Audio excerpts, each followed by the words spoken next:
Give a preview of next week. Lots of earnings in focus. David, I'll start with you. Big picture, how are you feeling about earnings so far? And what are you watching for next week? Is it Tesla?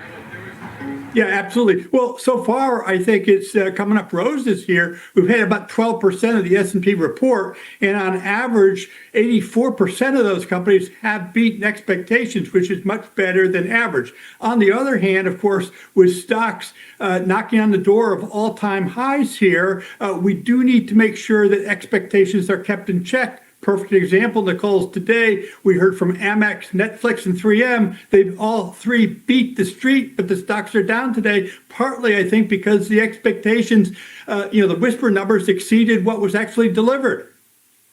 What does that mean for Tesla for next week? Quickly, David.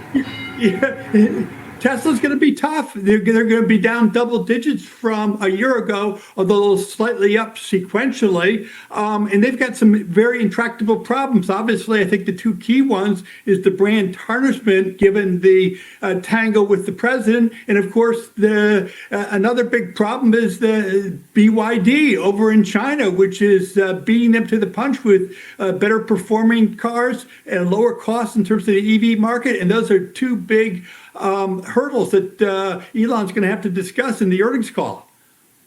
And then also, Shai, what do you think about earnings season thus far and Tesla next week? Yeah, I mean, specifically for Tesla, the narrative is bigger than the actual print. So Tesla is obviously going to report a really tough quarter. Deliveries are going to be down around low teens year over year. EPS is supposed to fall around 25%.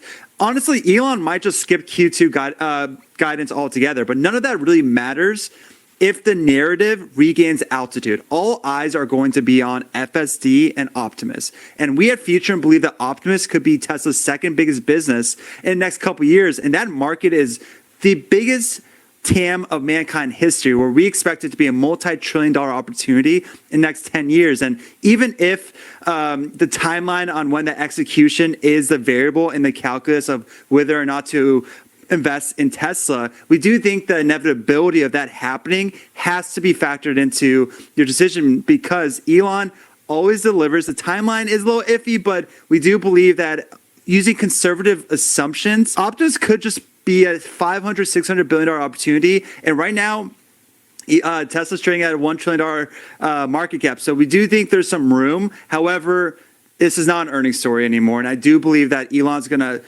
kind of shine light on what the future company is going to be like, not what the company was.